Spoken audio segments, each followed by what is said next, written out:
Wabanjenka, everybody, or welcome. I'm on the traditional lands of the Wurundjeri and Bunurong people, specifically called Hannawarrabul, the summer hunting grounds. I'd like to pay my respect to the traditional owners across this nation and pay my respect to their elders past, present and emerging. So today is our second part in our webinar series on valuing ecological assets to correct the bushfire management investment balance. If you missed the first part, it is available on YouTube. So to kick off, I would like to introduce Andrew Sturgis from RedEye. He will introduce the rest of his team during the webinar. Andrew's had 31 years experience in the fire service, and over the last 11 years has been involved in bushfire management and predictive services with QFES, the Queensland Fire and Emergency Services, for those that are unaware of that acronym.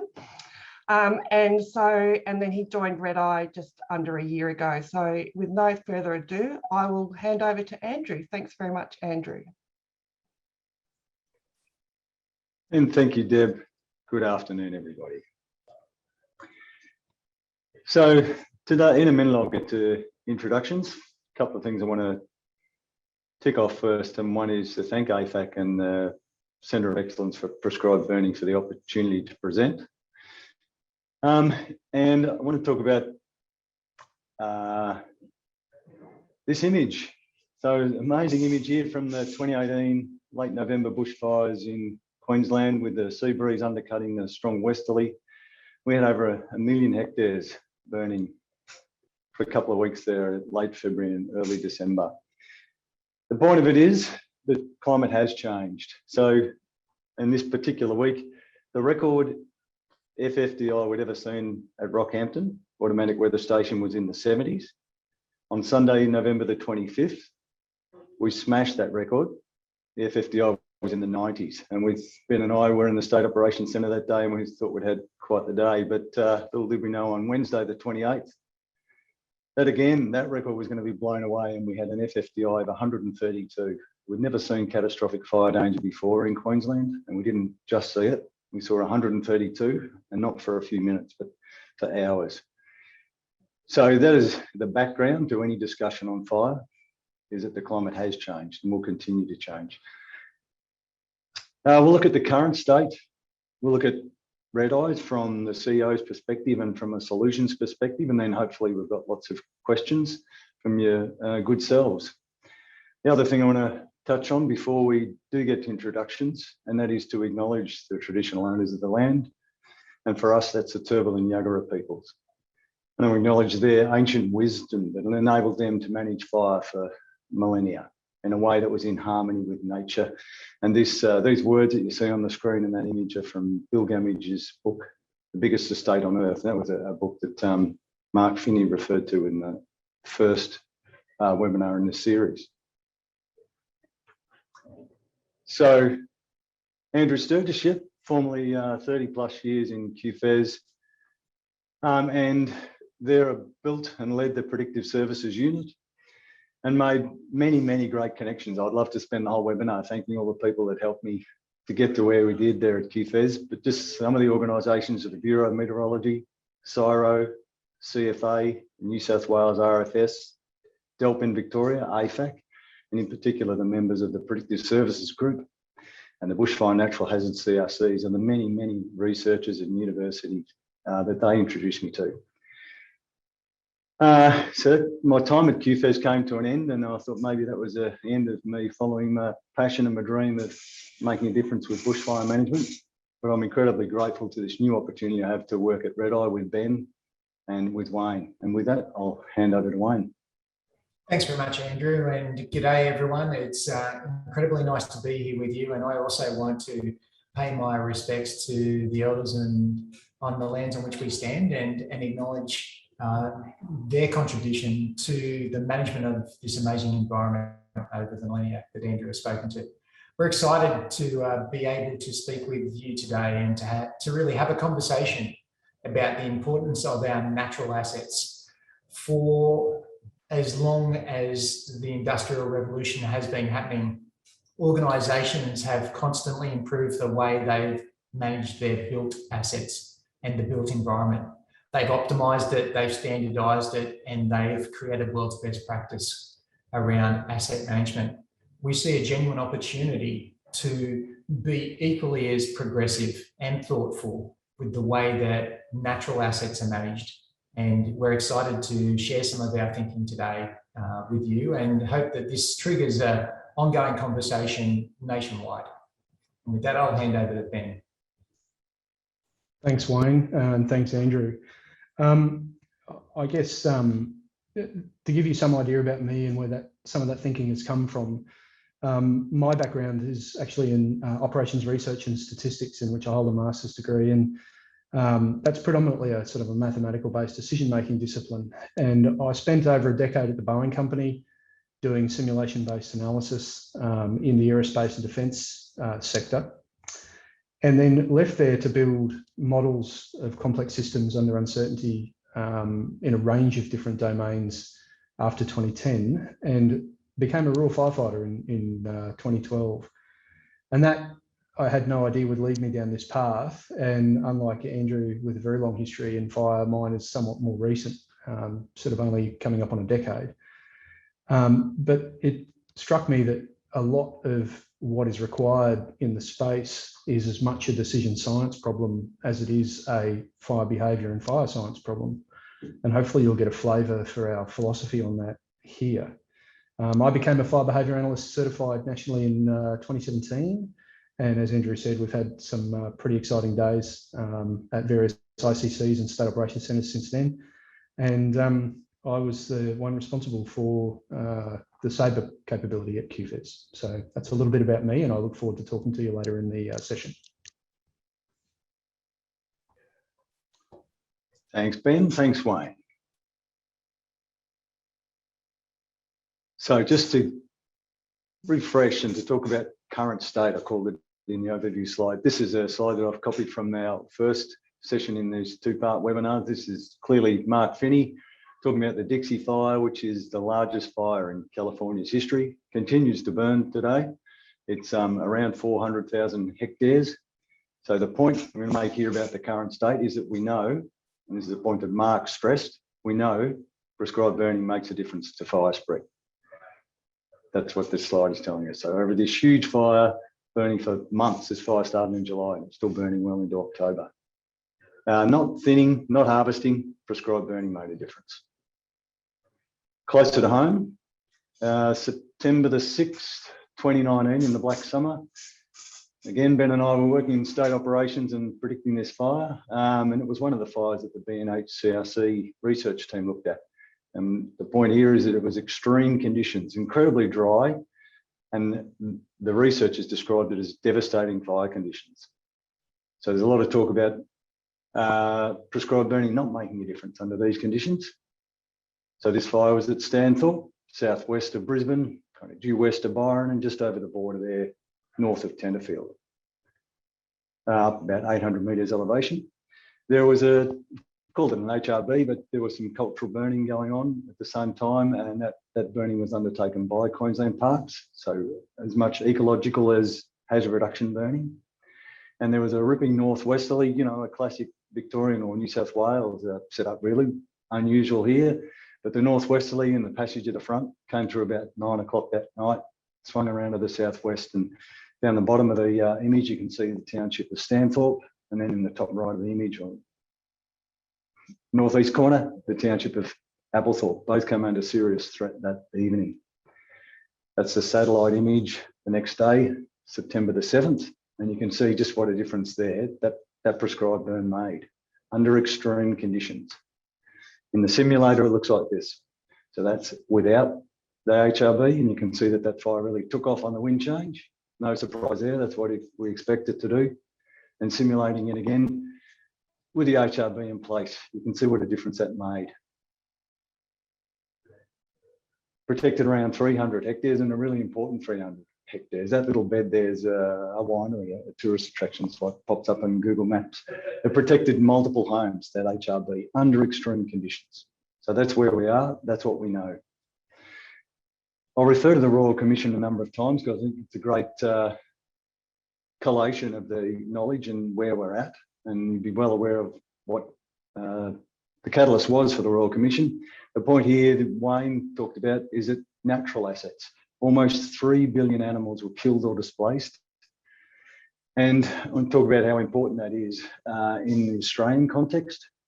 So Tim Bashara from the Wilderness Society talks about Australia's flora and fauna, not just representing a few leaves on the tree of life, but because Australia was isolated from the rest of the continents for so long, for 40 million years roughly, our species have evolved along their own evolutionary branches. So I would argue that our flora and fauna is even more precious than most of that around the world. Other findings from the Royal Commission was that fuel load makes a difference. So whether it's in the interface or whether it's in the broader landscape, it materially reduces the risk to settlements, and it can protect ecological assets and assets of high conservation value. And that's where we're focusing. So managing fuel requires a risk-based approach, and this is what the Royal Commission found. There were significant differences to the way that these risk-based principles are applied and articulated. Some use personal judgment without a quantitative calculation of risk. So this is where this has led us and where it leads us. At the recent AFAC conference last week, it was talked about 3 cents in the dollar is invested in mitigation, and that's what the 2014 Productivity Commission found. A huge overinvestment. That's when we refer to in the title of these 2 webinars, overinvestment, the imbalance.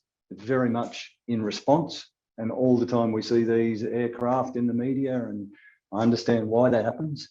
And in post-disaster, but we want to shift that investment balance because this is what the future looks like. California started back in, just 10 years ago at $90 million, and now they've blown away $1 billion. We can do better than that. How do we do that? It's not straightforward. If it was, we already would have done it. The Royal Commission found to make Australia more resilient to natural disasters, it's about more than just putting out fires. Damage caused depends on a number of things. The key point I want to stress here, unsurprisingly coming from the private sector, is that the Royal Commission found the private sector is an essential contributor, and we have a lot to offer. I don't believe any one of us can solve this solution, but working together, I believe we can make a difference. We can address this investment imbalance, and we can better protect lives, properties, and that incredibly valuable natural assets. So with that, I'll hand over to Wayne. So natural assets, of course, include cultural and heritage assets. Thanks, Wayne. Thanks very much, Andrew. And I think you've set the scene for an important conversation about the opportunity that we have to think about the natural assets that we're lucky enough to be stewards of. And I think about natural assets from the perspective of us as corporate leaders, CEOs, board members, executives, and responsible managers working in large organisations where our estate or the assets that our built assets are co-located with or alongside important environmental, ecological, cultural and heritage assets. And looking at how do we avoid the unintended disasters like the Jerkin Gorge incident that occurred just 2 years ago. So for those familiar with the incident, Rio Tinto unintentionally literally destroyed a world-class, culturally significant asset in the course of their operations and day-to-day activity. That asset could have equally been destroyed by natural disaster, by fire or flood. And so we've taken a view as an organisation to think about what could we do, what technology, what systems, what tools, what processes could we apply to helping our customers better manage their natural assets leveraging the same level of sophistication, the same level of leadership that they display when they're managing their physical assets. So we might switch to the next slide. What we're finding is that the boards, the executive teams and the responsible managers all care deeply about the environment in which their organisations are based, the environment and the communities in which they operate. And so having a deeper understanding of the assets, the natural assets that are co-located in those areas, and then starting to think about how we equally protect those natural assets using the same kind of methodology that the fire industry uses, that the agencies use when they're thinking about preparing for preventing a natural disaster or a fire on the built environment. So we're very focused on looking at the tools and systems that we have and building a solution that will help our customers to better understand those natural assets, better quantify those natural assets, and then apply the same rigor that you would apply to prevention and preparedness for physical assets to those natural assets.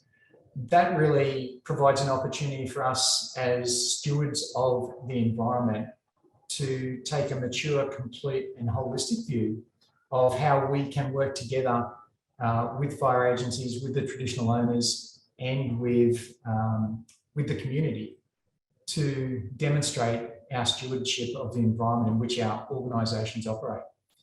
So we're kind of looking at the opportunity from a very practical perspective and saying the tools that exist today that organisations use, the asset management software, the GIS software, how does that integrate with a solution to help better plan and prevent natural disaster?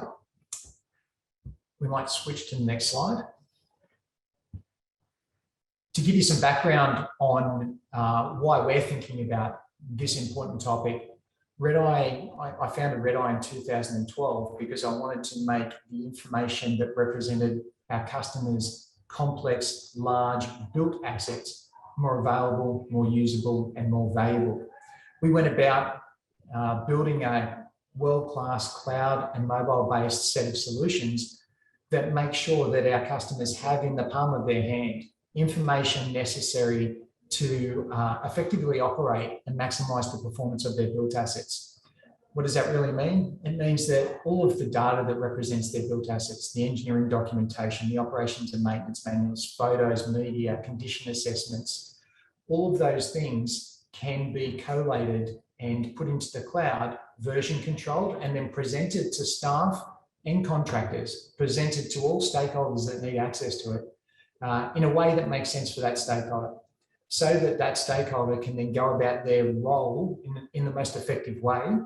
And as people access the data, that the system builds an automated workflow and history of who's done what where. So we've really gone through a process of taking cost, time, risk and complexity out of the way that organisations operate their built assets. We then applied the same logic to natural assets and said, what if we could provide the relevant stakeholders, organisations that are responsible for looking after the environment that their assets are built in, that their assets operate in. What if we could provide those organisations with the ability to categorise their natural assets the same way they categorise their physical assets? What if we could provide them with the ability to literally create condition assessments and do risk assessments and plan prevention and mitigation strategies, and then to execute those strategies and feed that back into a broader natural asset management strategy. And so that's some of the work that we've been undertaking over the last 12 months, building off 10 years of working with organisations globally to manage over $350 billion worth of critical infrastructure such as power utilities, water utilities, road networks, hospitals, councils, etc. So we're at an important, I guess, important point in time where, because of the Rio Tinto incident, boards, CEOs, literally the chairman and CEO of Rio Tinto, those two roles were, essentially those people resigned from Rio Tinto as a result of the Jerkin Gorge incident. So every board and every CEO is stopping and taking heed of the ramifications and importance of managing their natural assets. This presents an amazing opportunity for asset owners globally and for the industry more broadly to genuinely promote the tools and technology that can provide greater understanding, greater awareness, greater management, and therefore reduced risk to natural assets. And so we're excited about helping the industry to go on that transformation.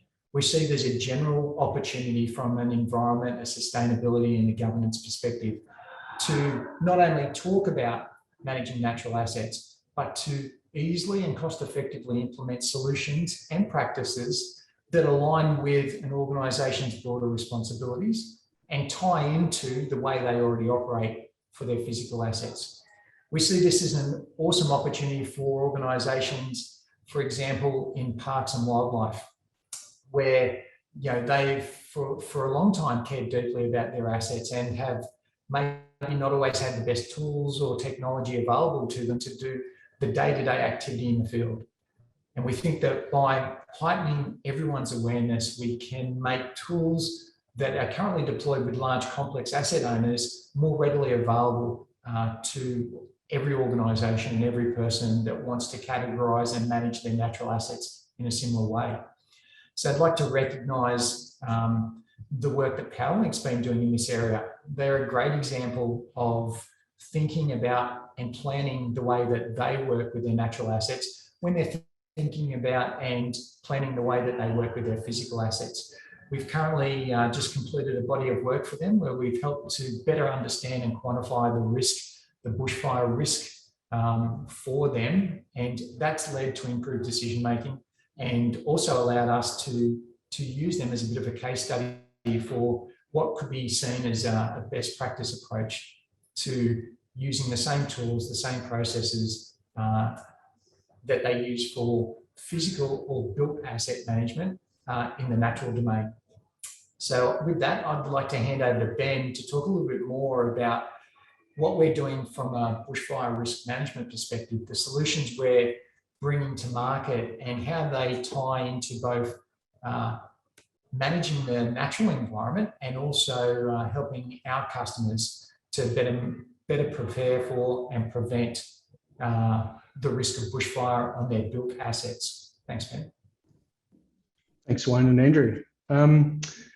So I guess as a bit of a backdrop to this slide and leveraging off the experience that we've garnered from our work at QFES and particularly Andrew's work more at the national level, the one thing that struck us is that it's very difficult to establish a solid knowledge base of fire science and I guess good fire behaviour practices inside any organisation. That includes state fire agencies, and to sustain it, care for it, and make sure that it's progressing and growing at the rate that it needs to be.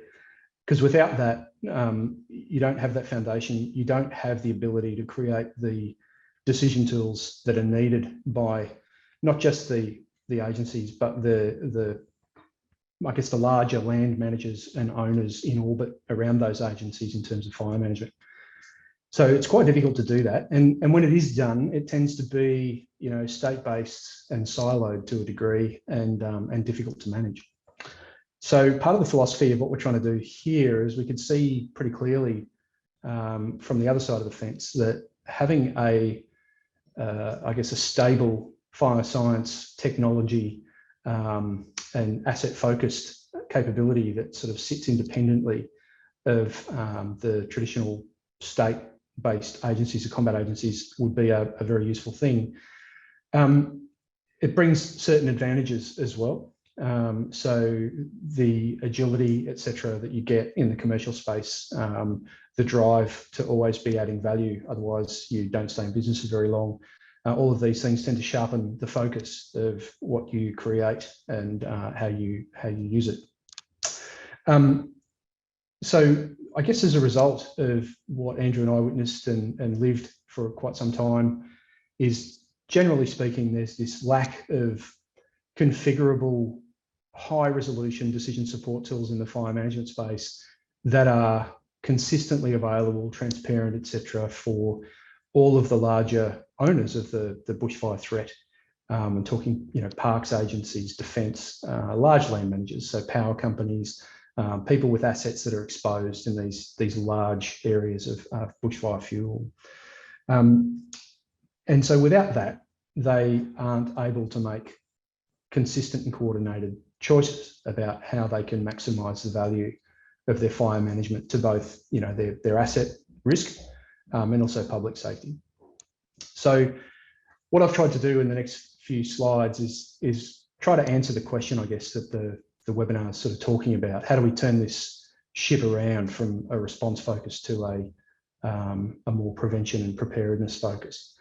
So I reckon that you do that by starting with that foundation that I talked about, establishing something that's not necessarily siloed and difficult to access, that focuses a good knowledge on fire science, technology, but also traditional knowledge. I think the traditional owners play an extraordinarily important role in our fire management future. And I think also that the estimation-based stuff, the science used to forecast fire behaviour, can be value added significantly when you bring that together with assets. So both of those things need to be coming together in an intuitive environment. So our contention is that you've got to put step one in place first and enable customer or organisation, I guess, specific and configurable forecasting and risk tools that are going to make the prevention and preparedness decisions more easy, more accessible, and more coherent. And I mentioned that we want to be able to quantify and embed and visualize not just built assets, but as Wayne talked about, the natural assets and cultural assets and various assets that aren't necessarily thought of traditionally when we talk about infrastructure and assets.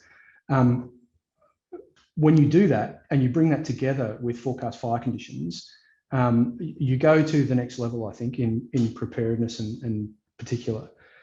And then that's because the sensitivity to fire of some of those assets is going to vary quite significantly. Some of them are going to be quite hardened to fire. Some of them are going to be very, very exposed to fire. And even under low fire danger conditions, you're going to need to be more prepared for it because that asset's going to be more sensitive to fire. So I think the next piece of this is, you need to create an environment where you can have meaningful engagement with all of the various stakeholders here. So the fire science community, the research community, Indigenous fire management communities, the risk managers themselves, people who own the fuel and manage the fuel and the ecology, the whole lot. And I think we also need to be able to make a user-centric approach. So you can't solve and map the world's problems from space. It does tremendous things these days. It's fantastic. But we're never going to get to 100% accuracy. And we reckon there's a meeting in the middle of starting with the best available remote sensed and mapped landscape characterization data. But we're very much focused on the fact that we want to enable our users to be able to make changes to that and be able to get the boots on the ground to refine it. So that's kind of step one with that in mind. Step two, if you can do all of that, excuse me, and you can create the various scientific estimation layers and forecasting layers at different time horizons, looking out to 1 week, out to 2 to 12 weeks, the seasonal outlook level, and then out to 12 plus months, looking at your mitigation planning and multi-year fire regimes to understand the risk in the landscape. You've got to deliver it in a way that's accessible and relevant.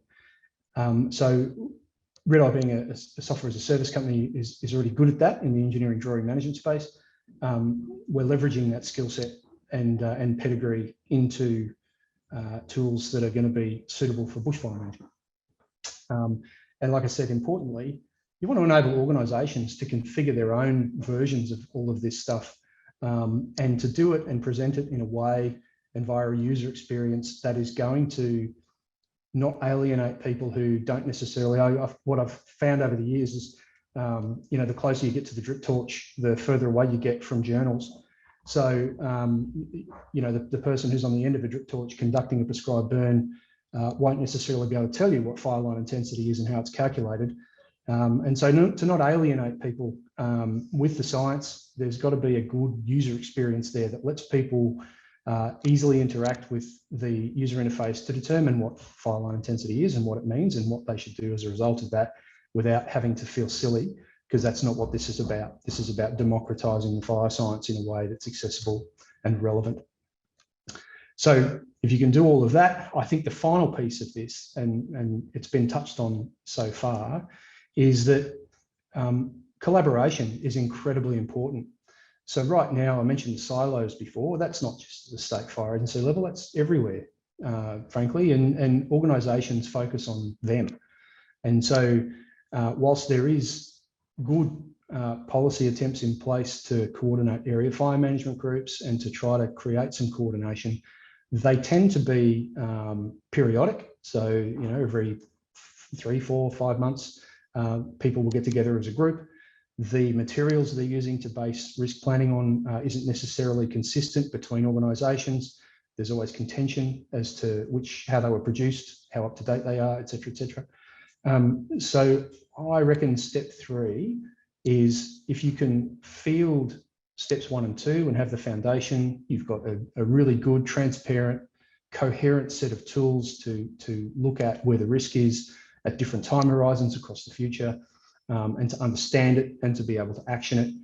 I think the third step is to be able to maximise some of the technology around things like social media to create, I guess, self-organising groups so that you can start to move towards a tenure blind fire management solution. So now that you've got a consistent set of decision tools, you now need to start having decent ongoing, not just periodic, but ongoing conversations with multiple stakeholders across tenures. So the ability for the ease of sharing of this forecast data consistently is really important. Again, building and the built and the ecological assets and the values need to be engineered directly into the process. Next slide, please, Andrew. So as a foundation to enable everything there, we've come up with this is a very high level architecture. It doesn't contain everything, but it sort of gives you the flavour for how we do this from a basic architectural point of view. Being a cloud-based company, the vertical boxes on the left-hand side there, everything kind of almost by default or by architecture is secure. It's in multiple availability zones, so it's okay if things fail in one place, it's backed up and whatnot in the other. It's load balanced and it can scale. So you get all of the benefits, I guess, of the cloud computing environment. Next animation, please, Andrew. So the architecture sits underneath this, and one more, please. So going from the bottom up, and my apologies for the smallness of the text here, it's a bit of an eye chart, but this basically is a representation of the entire pipeline for us, and that starts with data management, data collection and processing. So creating a kind of a generic data manager that lets us connect to various remote data sources, both secure and unsecured, depending on where the data is coming from, and processing those data sets as they update and detecting when they update, and automating as much of that as we can and error-proofing it is kind of step 1.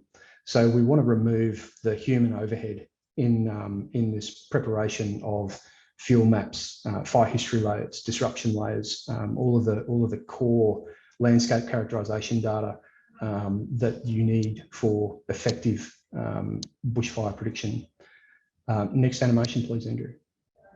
So to break out one particular component of fire behaviour, and that's the weather, there's the architecture here to create quite a comprehensive fire weather database. And that spans different timeframes, including the forward climate change projected data sets in NARCLIN.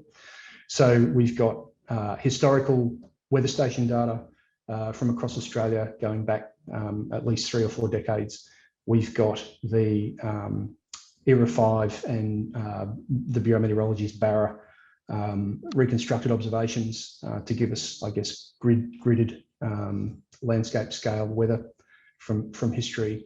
We are obviously subscribing to the BOM registered users daily digital forecasting database for current state and the 6-day sort of short-term forecast. The climatology data, so looking out now to 2, 4, 8, 12 weeks rainfall, temperature type stuff, to look at seasonal, quantifying seasonal outlook information at high resolution, and the NACLIM data set, as I mentioned, which is the climate projected data set going out to 2070. Next slide. On the right-hand side, this is the outputs of the data manager and the processing of those layers to characterize the landscape. So a whole series of layers drop out of this. And what I haven't shown on here, which is also a very valid part of this, is the customer or organization defined asset manager, which would add asset data layers into this as well. That all goes up into the cloud. Next slide. And then one more. Thanks, Andrew. And once it's, I guess, coalesced into the data storage environment and has been initially processed and verified, we then have the computing infrastructure, which lets us do scalable computing across those different time horizons for, you know, the high resolution preparedness outlook level, and then longer term simulation-based gridded risk. So that's the rough architecture, which is designed to link back into the slide before that I was talking about, to provide us, I guess, the technical foundation for us to enable the philosophy that we were talking about with the collaboration and a consistent set of data and the user configuration management. So this slide talks about the range or coverage of those different products, if you like, from the point of view of the disaster management cycle: prevention, preparedness, response, and recovery. I won't go into the detail here. This isn't supposed to be a sales pitch. It's more designed to show you that to achieve this philosophical move from response through to prevention preparedness, you actually need quite decent coverage of multiple layers of products across different facets of the disaster management cycle. One more, thanks, Andrew. So an initial look at what we've built to date. You know, some of you I see in the participants are fire behaviour analysts, and you'd be very familiar with the national FBAN spreadsheet. You know, the idea of having kind of everything that you're using operationally at your fingertips in the one place is actually a really novel thought, rather than bouncing from, you know, different websites to different websites.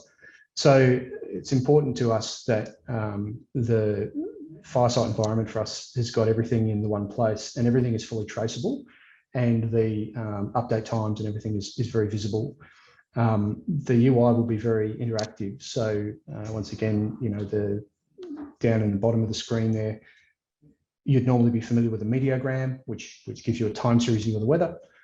So like we've done in the national FBAN spreadsheet, we've come up with this concept of a pyrogram. So the forecast fire behaviour elements for that particular point on the landscape now show up in conjunction with the weather, all in the one place. And this is an initial cut. There will be, this will all be configurable based on your particular needs and which fire behaviour metrics you want to include and how you want to set it up. Going with cognitive norms, we're able to configure the colour banding and legends for all of the layers, and that flows through from the spatial views of the map layers through to the pyrogram itself. And you'll get a feel for when all those colours line up to tell you the significance of what that looks like across the landscape. The layer manager on the right-hand side. So this is really where all of those colours on that radar chart in the slide prior come into play. So the more of those products or modules that are subscribed to, the more appear on the right-hand side of this layer manager.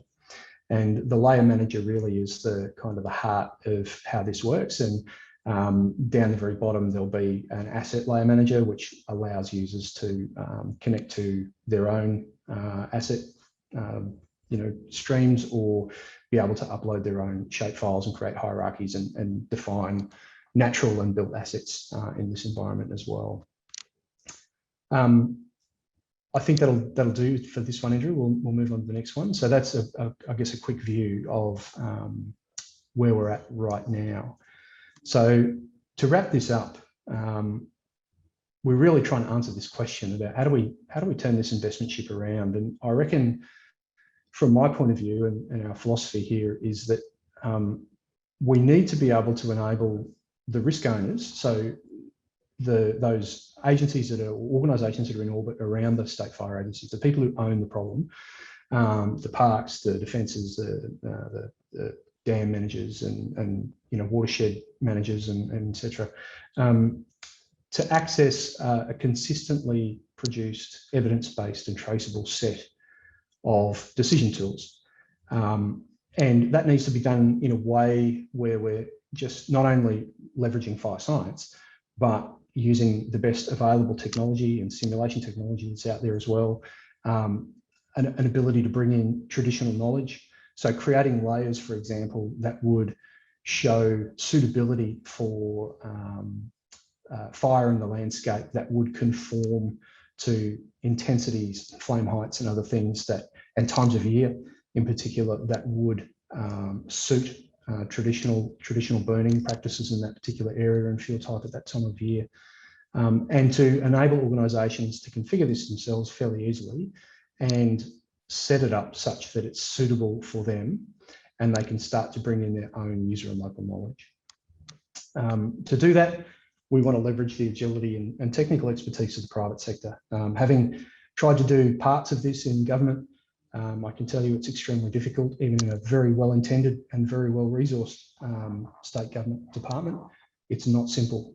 And I can tell you now, from being here more than a year, it's much easier from this side of the fence. And of course, it's got its downsides too, but this is where I think horses for courses is really important. And industry has a really important role to play, as Andrew talked about in the Royal Commission findings. So this would enable these decision support tools to include both built and ecological assets and easily estimate their impact of loss or damage from fire. Now, I'm not talking there about down to the dollar and expected loss values, et cetera, et cetera. Really, this being a decision support system, it's more about assisting people to make choices between, do we mitigate over here and spend this much, or we do mitigate over here and spend this much? You don't necessarily need to know asset values down to the dollar to enable that level of decision making. So it's not as complicated as it might sound. And then finally, I think, self-managed and collaboration via technology, I think, is going to be an important facet of this. So I think if we can manage that and we can roll a capability out that does that, I believe that we can start to add another piece to the puzzle of turning that investment ship around. I don't think this solves it from end to end. I think it would be naive and silly to think that. But I think that this is going to unlock the next step, if you like, in the journey to how we move that investment needle from response through to better preparedness and prevention. And I think that's me, Andrew. I think it's back to you, mate.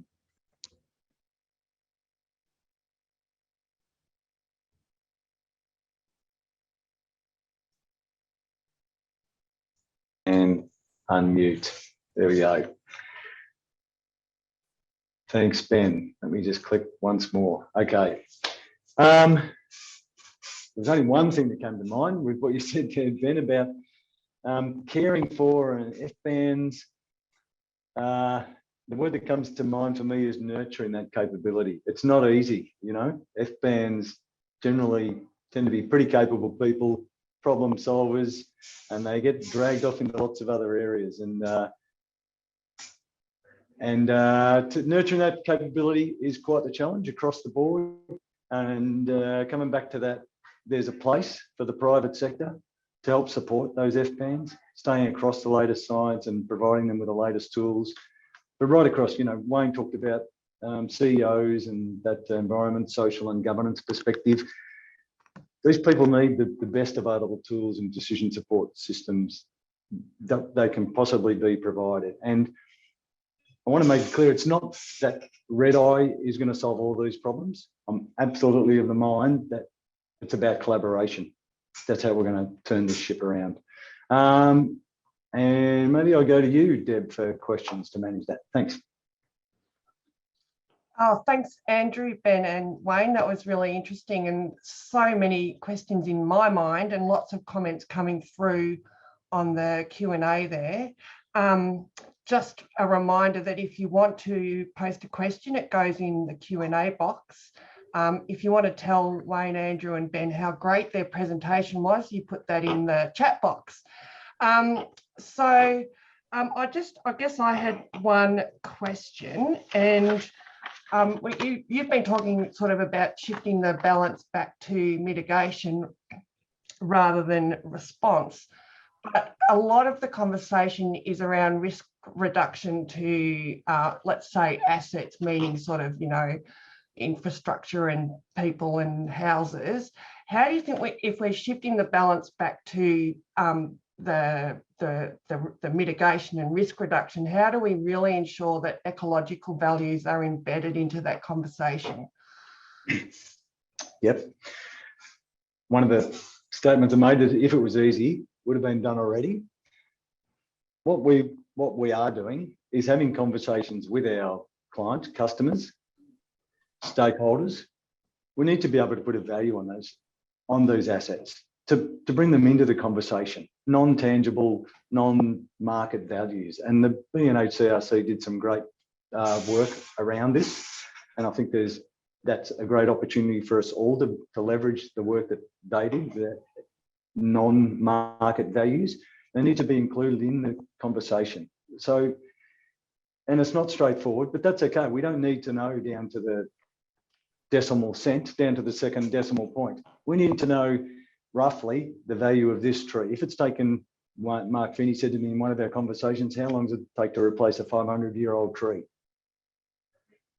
What value do we put on that versus a bridge that is, going to disrupt transport and going to affect resilience of the community? Absolutely. But we need to be able to think about and start working on this problem. How do we elevate natural assets, ecological assets, flora and fauna into that same conversation?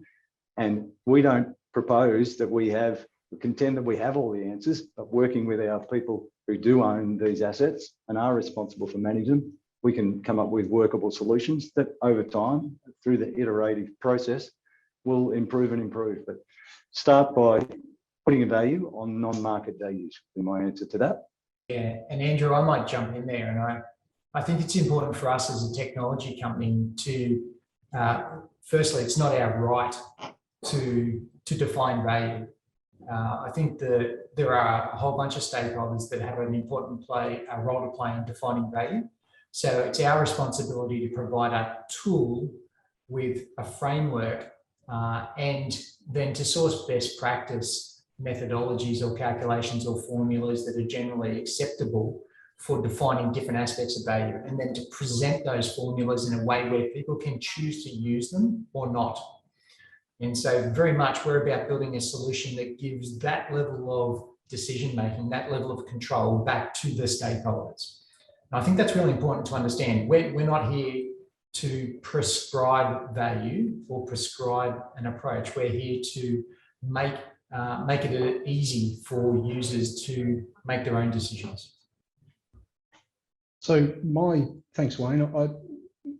I won't talk for long on this, but my take is that I think goal ambiguity is a real problem, and I reckon there's some internal goal ambiguity, which is largely addressed inside an organisation when you're thinking about mitigation planning. Externally, I reckon, yes, there's figuring out competing values is an important thing. My take is that there is no one single solution to this, and that we need to give people and organisations the ability to talk on a level playing field. So just by dint of creating the estimated fire behaviour and the risk layers in a consistent, traceable way, and then enabling people to have an ongoing conversation about it, where they can talk about the competing values, the competing goals, I think that is a massive step forward. So there's no magic formula for valuation, but I think just having a centralised platform that enables a conversation is a massive step forward.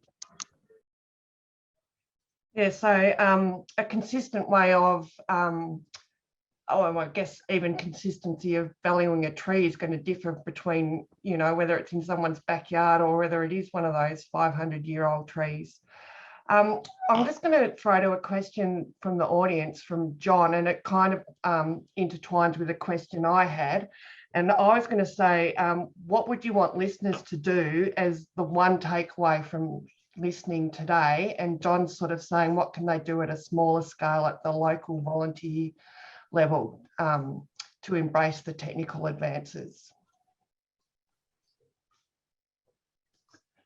I reckon I'm going to throw to you, Ben, being a local volunteer brigade member. I think you'd be best placed to answer that.